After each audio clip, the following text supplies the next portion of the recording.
할렐루야. 하나님께서 오늘 귀한 날을 허락해 주셨습니다. 오늘 김나래 청년, 소프라노 김나래 청년의 찬양을 통해서 우리의 삶의 현장에서, 일상 속에서 하나님께 영광을 돌리고 우리의 삶 속에서 하나님 나라를 이루어나가는 일이 굉장히 중요하다고 하는 것입니다. 하나님 나라를 이루어나가기 위해서는 우리의 힘이 아니고 성령으로 하나님의 힘, 예수 그리스도의 영, 하나님의 영 성령께서 함께 하실 때에 이러한 놀라운 하나님의 능력의 역사가 일어나게 됩니다. 그래서 우리가 성령 강림절 6월 둘째 주에 성령 강림절을 맞이하면서 오늘 특별히 새생명 성령 축제 바자회를 또 진행을 합니다. 우리가 이 일에 하나님 앞에 귀하고 복되게 사용해 달라고 기도하면서 오늘 성령 충만해야 되는 이유 세 가지에 대해서 말씀을 드리고자 합니다. 왜 우리가 성령으로 충만해야 할까요? 성령은 거룩한 영이고 또 따뜻한 영이고 우리에게 생명을 주는 생명의 영입니다. 그러면 성령이 아닌 것은 무엇이겠습니까? 성령이 아닌 것은 어둠의 영, 그리고 죽음의 영, 그리고 우리에게 생명을 뺏어가는 영, 이것이 성령의 다른 말이겠죠. 그렇다면 우리가 성령으로 충만한, 생기가 충만해야 될 이유는 다른 것이 아니고 바로 하나님의 놀라운 그러한 뜻이기 때문입니다. 하나님께서는 우리 인류를 창조하시고 창세기 1장 2절에 보면은 땅이 혼돈하고 공허하며 어둠이 깊음 위에 있을 때에 하나님의 신이 운행하였다라고 되어 있습니다. 하나님의 신, 그 원어로 보면 루아흐라고 되어 있습니다. 루아흐 엘로힘. 이 엘로힘은 하나님이란 뜻이고 루아흐라고 하는 것은 바로 숨이라고 하는 것인데요. 여러분 생각을 해보십시오. 천지가 창조되고 어둠이 있고 그리고 깜깜하고 그리고 이 바다는 부글부글 끓어오르면서 이 대기가 형성되는 그 상황을 한번 보십시오. 생명이 아무것도 없습니다. 그런 상황 속에서 하나님의 신, 하나님의 바람이 불고 있었다는 겁니다. 하나님의 바람. 하나님의 바람이 불고 있었다고 하는 것은 생명의 바람이라고 하는 것이죠. 그래서 우리가 성령으로 충만히 받아야 되는 이유는 무엇이냐면 생기가 충만해야 된다. 성령을 한문으로 하면은 이 치라고, 이 기라고 씁니다. 우리가 기체조, 무슨 뭐 기를 받아야 된다, 뭐 호연지기가 있어야 된다, 이런 얘기를 많이 하지 않습니까? 이 기, 중국말로 하면 치라고 하는 것인데 이 기가 바로 바람이라고 하는 뜻이죠. 이 바람기, 기운, 이 기운이 있어야 된다는 거예요. 사람을 보면은 기운이 막 차 있습니다. 막 생동감이 넘칩니다. 그 사람을 보면은 막 기운이 차서 살아있는 것 같습니다. 그게 기라고 하는 것인데 그 기라고 하는 우리 인간에 나오는 이 모든 생기, 이 생기가 발랄하고 이 생기가 넘친다고 하는 것이 성령에 의해서 시작이 된다는 겁니다. 이 자연적인 모든 질서, 이 도교라든지 또 유교라든지 이런 데에서는 자연의 질서에서 이 기가 나타난다고 하죠. 다시 말해서 지금 우주의 가운데 수억 개의 별들 가운데 지구가 있지 않습니까? 이 지구에서 이 적도 부분에 가면은 이 적도 부분에서 따뜻한 물과 차가운 물이 합쳐져서 거기에서 바람이 생깁니다. 한류와 난류가 교차하면서 거기에서 바람이 생기면서 이 지구를 바람이 돌게 됩니다. 바람이 불어오면서 봄이 시작이 되는 거죠. 그래서 봄바람이 시작되고 만물의 생기가 올라오고 이런 것이죠. 그래서 유교에서는 이 천하의 기, 치를 우리 젊은 사람들이 가슴에 품고 있어야 된다. 그래서 호연지기라고 해서 젊은이들이요, 청소년들이요, 호연지기를 품고 이 전 우주를 휘감고 있는 그러한 생기의 바람을 우리의 가슴에 호흡으로 받아서 그것을 통해서 창대한 꿈을 꾸고 세상을 나가라라고 하는 것이 유교의 기본적인 덕목이죠. 그런데 유교나 도교를 넘어서서 천지의 만물의 이치 가운데서도 그 천지를 만들어내신 분이 있다는 거예요. 천지를 창조하신 분, 그분은 바로 창조주 하나님이라는 겁니다. 그래서 우리가 하나님 앞에 고백을 하죠. 우리가 천지의 창조주를 나는 믿습니다. 그렇게 고백을 하는 겁니다. I believe in Creator who made heaven and earth.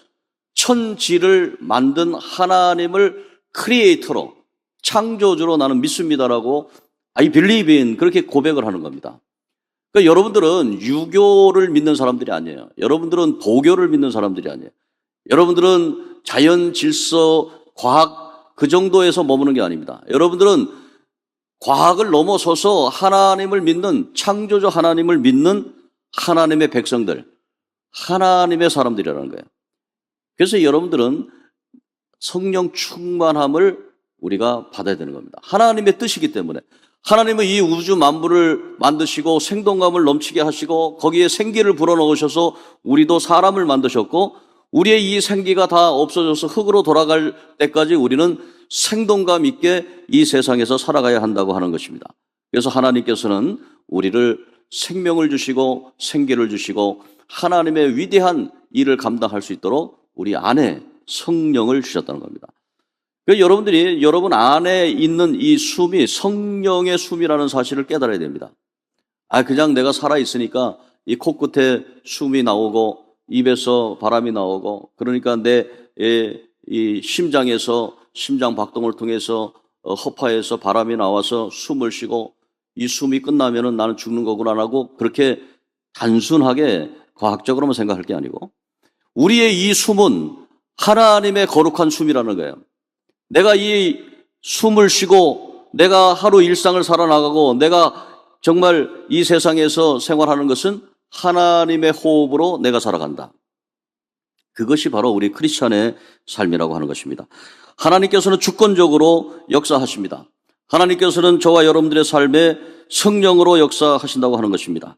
그래서 오늘 본문 말씀에 보니까 많은 사람들이 모여서 기도했을 때에 성령의 불이 떨어지고 그곳에서 방언을 말하게 되는데, 이 방언을 말한다고 하는 뜻은 뭐냐면 각기 다른 언어로 우리가 얘기를 하는데, 각기 다른 언어권에서 온 사람들이 이것을 알아듣는 현상이 일어납니다. 그러니까 성령이 오면은 어떤 현상이 일어나냐면, 성령이 오면 언어가 통일되는 현상이 일어나는데요. 창세기 11장에 가면은 바벨탑을 쌓습니다. 이 바벨탑을 쌓는 이 바벨이라고 하는 뜻은 뭐냐면 혼돈이라고 하는 겁니다. 사람들이 모여서 탑을 쌓고 하나님을 대적하자. 우리가 쌓고 올라가서 하나님을 대적해서 우리 이름을 내자. 그렇게 인간이 교만해졌습니다. 그럴 때 하나님께서 언어를 혼란케 해서 위에서 벽돌을 올리라고 그러는데 다른 것을 올리고, 그래서 바벨탑이 쌓다가 바벨탑이 무너져 버리는 거 아니겠어요? 그래서 우리가 흔히들 그렇게 얘기하잖아요. 저거 모래성을 쌓는다. 저 바벨탑을 쌓는다. 아무리 저렇게 잘난 체하고 아무리 저렇게 그 고대 광시를 짓고 그렇게 살아가도 저거 다 무너져 버리는 것이다. 하나님 없이는 다 무너지는 것이다. 그렇게 얘기하지 않습니까? 성령이 없는 곳에는 사람들의 곤모 술수만을 통해서 하나의 업적이 올라가는 것 같지만 그건 다 무너지게 돼 있어요. 그래서 하나님께서는 성령을 주셨는데, 언어가 창세기 11장에 혼란됐는데 창세기 2장 1절 4절에서 언어가 통일이 됩니다. 그래서 창세기 2장 1절과 4절에 보면은 성령이 오시는 모습을 어떤 거로 표현하냐면 인체 중에서 혀로 표현합니다. 그래서 혀가 나오는데 혀가 갈라지는 것처럼 보입니다. 그러니까 혀. 성령이 오시는 형태가 이 혀로서 오고, 그리고 혀에서 말이 막 쏟아져 나오는데 이 하나님의 언어가 나오는 거죠. 하나님의 언어가 나오는데 각기의 마게도니아에서, 그리스에서, 로마에서 모든 곳에서 온 사람들이 그 언어를 듣는 겁니다.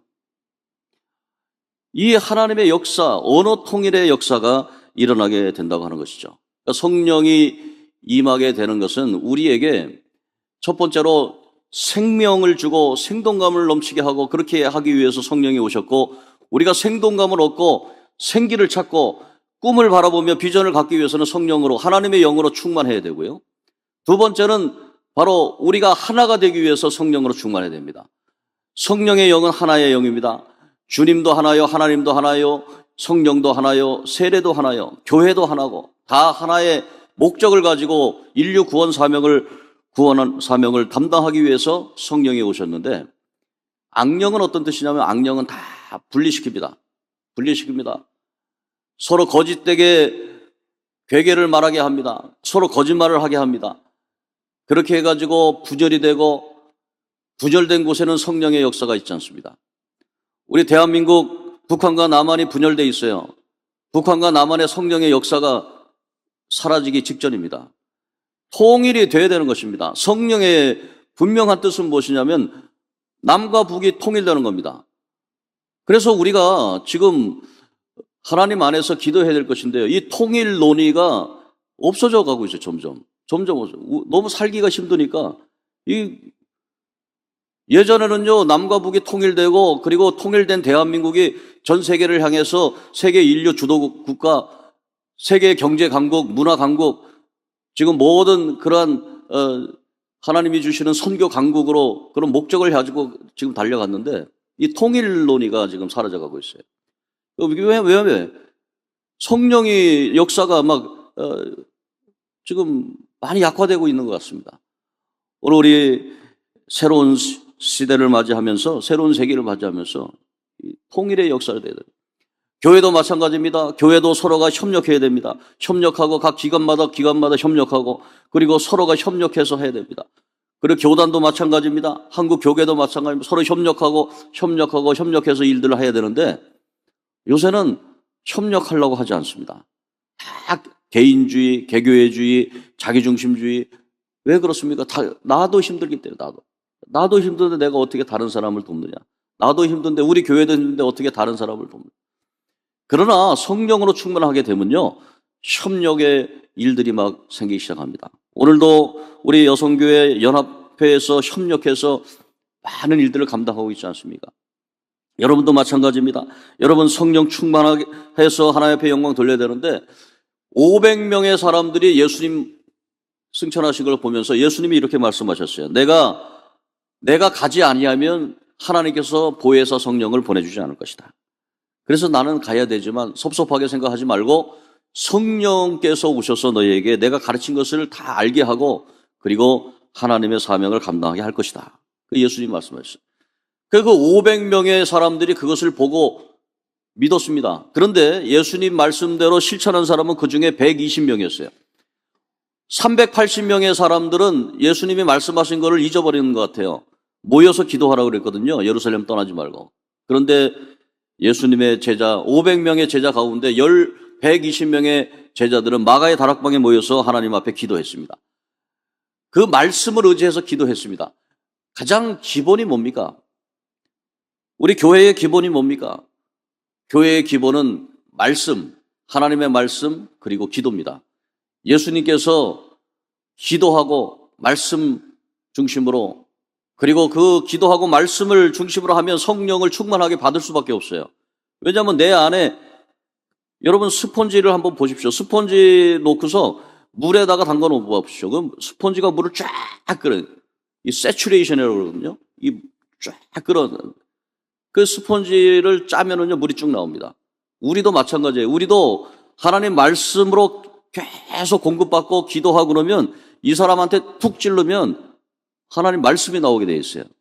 예수님께서 기도하시고 배고파서 그렇게 기진하고 계실 때에 사탄이 이 돌 가지고 떡을 만들어 먹어라 그랬더니, 예수님께서는 신명기의 말씀을 가지고 네 아버지 하나님을 시험하지 말아라. 사탄아 물러가라. 성경을 가지고. 그러니까 사탄이가 또 성경을 가지고 시험합니다. 여 성전에서 뛰어내려라. 그러면 하나님께서 성경에 이런 것 같이 발금치 상하지 않고 천사들로 받쳐주리라. 시편의 말씀을 가지고 인도하니까. 그러니까 예수님께서 사탄아 물러가라. 오직 여호와 하나님만 경외하라.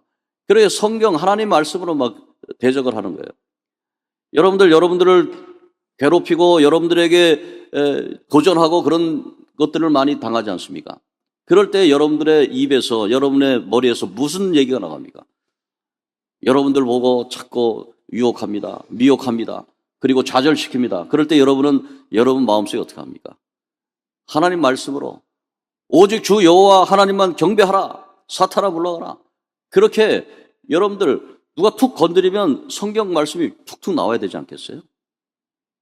어제도 우리 양호성 전사님 목사 안수 받았습니다. 그래서 우리 양호성 목사님 이제 목사 안수 받았는데, 이제 목사 안수 받을 때 가장 저는 중요하게 생각하는 것이, 적어도 목사가 되려면 성경 구절 100구절 정도는 암송해야 되지 않느냐. 그냥 입만 열면 성경 구절이 막 팍팍팍 나와야 되지 않느냐. 그러니까 아예 의사 선생님이 병 고쳐야 되는데 환자 왔는데 이거 사전 찾아보면서 이거 어딘가 이렇게 그런 의사 선생님이 어디 있어요? 진단하고서 거기서 약 처방해가지고 주잖아요. 얼마나 놀랍습니까? 그 약은 다 그렇게 복잡한데 어떻게 그걸 다 치지? 다 머릿속에 다 있는 거예요. 그러려고 대학 4년 하고 의과대학 6년 하고 그리고 의과대학원까지 나오고 그렇게 하는 거 아니겠어요? 목사님이 되는 것도 신학대학, 일반대학 4년 하고 신학 석사학위 가서 3년 하고 거의 7년 과정으로 똑같이 그렇게 공부시키는 게 그런 거 아니겠어요? 우리 성도들을 바라보면서 하나님 앞에 기도하면서 말씀으로 준비하고 그 말씀으로 진단하고 우리의 영혼을 살리고 하나님의 일들을 감당하는 그런 일들을 감당해야 되지 않겠습니까? 오늘 사랑하는 성도 여러분, 성령이 오시고 우리가 성령 충만해야 되는 이유는 첫 번째로 우리의 생기가 막 활발해져야 되는 겁니다. 막 삶의 용기가 막 생겨야 되는 겁니다. 그리고 두 번째로는 하나가 돼야 됩니다. 모든 일을 하나가 돼서 말씀과 기도에 전무하고 그리고 그 말씀을 전하는 교회의 사명을 잘 감당하기 위해서 우리 성령 충만을 받아야 됩니다. 그리고 세 번째는 실질적으로 우리가 성령 충만을 받아야 되는 이유는 성숙한 신앙인이 되어야 됩니다. 성령 충만한 가운데 가장 중요한 것이 무엇인 줄 아십니까? 내가 성령을 충만히 받아야 되겠다고 하는 것이 아니라 나는 내려놓는 겁니다. 성령은 하나님이 주시는 거죠. 하나님이 충만케 하는 거죠. 우리는 성경 읽고 성경 말씀 듣고 기도하고 그리고 순종하며 나가면 우리에게 성령으로 하나님께서 충만하게 하는데, 그것이 바로 그 결과가 우리의 삶이 성숙하게 된다고 하는 것입니다. 하나님의 영으로만 거듭난 사람, 하나님의 영으로 하지 않는 사람은 누구든지 예수를 저주할 자로 하지 않고 또 성령으로 아니하고는 예수를 주라고 고백할 수가 없다. 고린도전서 12장 3절에 말합니다. 그 말은 무엇입니까? 성령 하나님이 오셔야 예수님이 구세준 것을 깨닫는 거예요. 많은 사람들이, 로마인이나 그리스인들이 십자가에 달려 죽는 사람은 죄인인데 그 죄인이 어떻게 구세주가 될 수 있느냐? 왜 기독교는 꼭 사람을 죽여야 되느냐? 그렇게 얘기합니다. 그런데 성령을 받으면요 깨달아지는 거예요. 저 십자가에서 두 가지를 깨닫습니다. 하나는 내가 얼마나 커다란 죄인인가, 또 하나는 내가 얼마나 사랑을 받은 하나님의 의인인가. 저 십자가를 바라보면서 그 깨달음이 와야 되는 거예요. 내가 죽어야 되는 데를 예수님이 대신 죽으셨구나. 그리고 내가 얼마나 사랑을 받았길래 예수님이 저기서 죽으셨는가. 그거를 깨닫으면 그 성령으로 충만해지고 구원의 역사가 있게 된다고 하는 겁니다. 오늘 사랑하는 성도 여러분, 여러분 가운데 혹시 부모님 원망하는 분 계십니까? 부모님이 나에게 정말 조금만 더 후원해 줬다면, 부모님이 나에게 조금만 더 지원해 줬다면, 혹시 그렇게 생각하는 분 있지 않습니까? 부모님이 나에게 어린 시절에 조금만 더 사랑을 주었다면, 혹시 그렇게 생각하는 분 있지 않습니까? 그러나 한 번 더 생각해 봐야 되는 건 뭐냐면, 정말 하나님의 귀한 사랑을 깨닫게 되는 때가 오는 겁니다. 부모님의 사랑을 깨닫게 되는 때가 오는 거예요. 우리의 기억 속에는 없지만 우리가 정말 하나님 앞에 기도하고 성령으로 충만해지면 나를 막 박해하고 나를 어렵게 만들고 나를 힘들게 만들었던 그 사람이 나에게 정말 귀중한 존재라는 사실이 깨달아질 때가 있습니다. 그러면 성령으로 충만한 겁니다. 그래서 주님은 원수까지 사랑하라 말씀한 게, 원수까지 사랑할 수 있는 힘이 성령이 오시는 거예요. 성령이 오면은 나를 때리고 나를 박해하고 나에게 걸림돌이 되고 나의 인생에 가치 없게 했던 그 사람들이 성령으로 충만하게 되면 하나님께서 주시는 그 사람 그 사람으로 인해서 내가 여기 현재 있구나. 그리고 하나님의 은혜를 받았구나라는 생각이 있게 되는 겁니다. 그래서 오늘 결론적으로 말씀을 드립니다.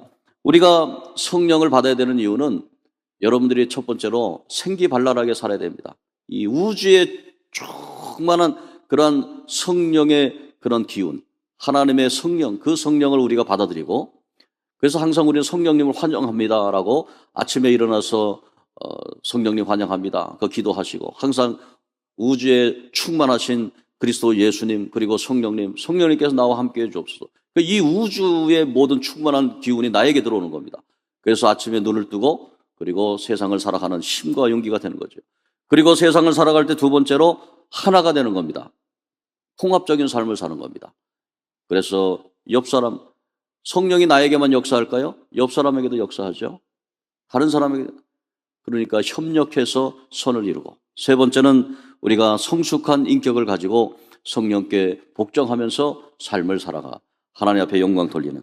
그래서 오늘 피곤한 인생길에 성령께서 오셔서 우리에게 정말 중요한 그런 원리를 가르쳐 주셨는데, 오늘 이 원리는 결론적으로 말씀드립니다. 첫 번째는 여러분들, 이거는 주님이 호소한 것도 아니고 명령입니다.